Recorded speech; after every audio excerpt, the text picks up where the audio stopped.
good finish to prep. The guys are excited to play. We got to use the next 48 hours to dial in and be on top of the execution elements of the game. We want to turn this into an execution game, which means that we've done things to neutralize some of the matchups and some of the things that they've been able to do to get the ball down the field in chunks or to create havoc defensively. I think we've done a nice job preparing for that, but the mental work that remains is really important. So we'll take every minute that we have to prepare and then look to go have some fun playing against a really good team on Saturday.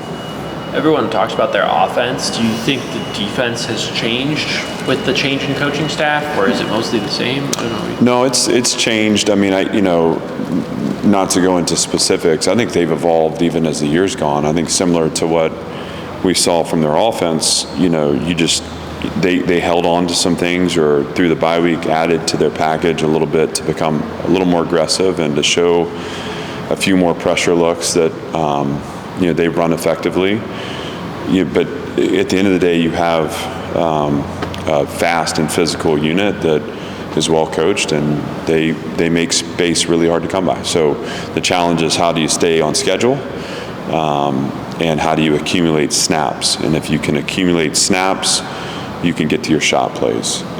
If they make that hard, similar to Missouri, I think where we had 6 3-and-outs maybe, that's not a formula for us to win. So we're looking to sustain possession, to get the ball up and over the top. That's going to run through Diego and our running game, and certainly our offensive line. But that's kind of the secret, that we need to be on schedule and accumulate the snaps to get to our shots. Do you think there's anything different about facing a team coming off the type of win that Alabama had last week, like a very close, emotional game? I just assume that they're, over it, and that would be the message I would have to our team too. You move past the emotions of a win or a loss, and you reset to the next opponent. So I can't, project anything other than we're going to get their best shot. We want to give them our best shot, and I'm excited to play at home and to have a chance to compete with them. Is Grayson Morgan, is he going to be able to play this season, or is it just coming along really slowly? Really, he's just had some setbacks, and he's dealing with a back. So we'll see. I mean, there's been a positive trend here in the last 2 weeks. I think he got it kind of re-evaluated at the beginning of last week, and we're starting to see some signs of positive movement forward. It's been long. I feel sick for him. I mean, here's a guy that wants to be out there, wants to play, and this has been something that's held him back for a while now. So I'm hopeful that we get him back in the next couple weeks. Obviously, with the back issue,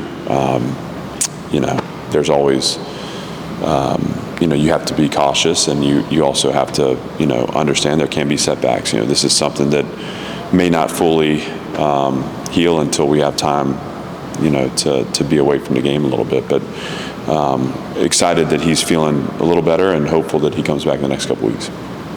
Do you guys, you're 4 games into the season, there's a trend now of guys taking a red shirt and opting out. Has anyone done that on your team? No, no one's approached me with that. This is college football in 2024. I think if you would ask me a couple years ago, I would have probably had some thoughts or judgments on that kind of stuff. I feel like we have to adapt to what the new era is and what kind of the conditions are. And so it's not that we're unaware of the potential for those things. It's just not been anything that has come to my attention. So we just kind of are charging on. I got a locker room full of guys that believe in what we're doing, and a locker room full of guys that believe in each other. And that doesn't mean that everyone's satisfied with their role. I mean, inevitably, you're going to deal with those frustrations, and I think dealing with those in 2024 is different than dealing with them in 2021. It's just a different world. But I admire the way those guys that are challenged with their role or want more, or whatever the case may be. I admire the way they've they've maintained alignment with our mission and supported their teammates. From a recruiting standpoint, you'll probably be, like for high schoolers, you'll probably be recruiting off of a better season this season than last year. So how do you plan in terms of weighing transfers versus high school recruits, or maybe taking a smaller class because you think you're going to be able to sell a better product after this season? How do you think through that? Well, there's a lot that's going to go into personnel decisions, also based off roster limitations and the case that we're waiting to be resolved. So, I mean, I think agility is the word that comes to mind, and the conversations that I have with Barton are about kind of projecting out a few different things. But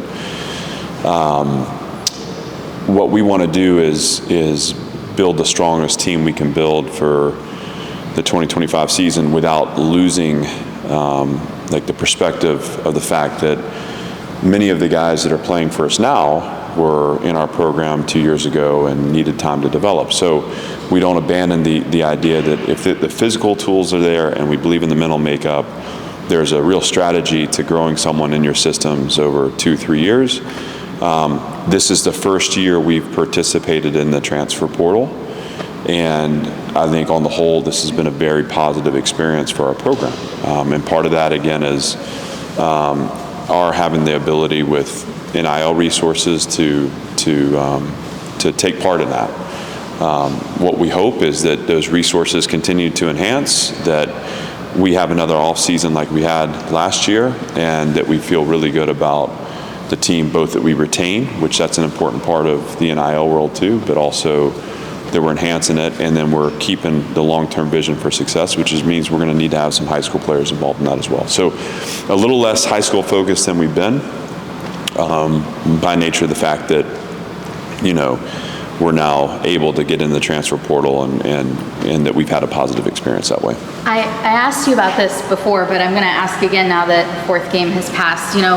What's kind of gone into some of the decisions that you now have to make about whether to maintain a player's red shirt who's maybe a freshman, played in 3 or 4 games already, and how are you kind of making those decisions? If we feel like they can help us win, and again, it's imperfect because you are projecting some. So you project based off what depth chart tells you, and you project based off the skill set and kind of anticipated growth. Most of the physical tools in freshmen that are playing, we can see. It's the kind of the mental aspects and the process aspects that need to be strengthened, and you can strengthen those as time goes. But so we have we have guys that are playing without a doubt. We have guys that are redshirting without a doubt, and we have guys that are kind of on a red alert where we know we're going to use 4 games. Where we use those is based off health and availability within their room. And then there are guys who, like Glenn Seabrooks would be an example of someone who is he's just playing. There are other guys that are freshmen that have played a little bit, but we'll continue to play them, past 4 games because we anticipate them being a big part of our winning through the middle and late in the year. And so it's imperfect, but that's kind of the thought process. And I do believe that when you can bank a year, it's important, especially at the line of scrimmage. With skill position players, I feel like anymore, a year playing on special teams, a year kind of traveling and being a part of it, to me, can be as valuable as anything.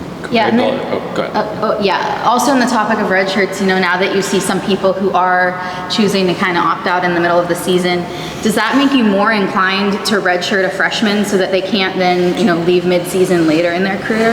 I just don't think that playing those games is a formula for success. I think you've got to just approach the season as, we're going to do the best we can to win, and we're going to do the best we can to put the 11 best players on the field. And there's like this underlying chess game that can get a little bit confusing. Our mission's winning. And the kind of belief statement of our program is we're here to win. And what that means to me isn't like vacating, future success, but it is certainly paying attention to what winning asks of us now, and that means we're going to put the 11 best out there.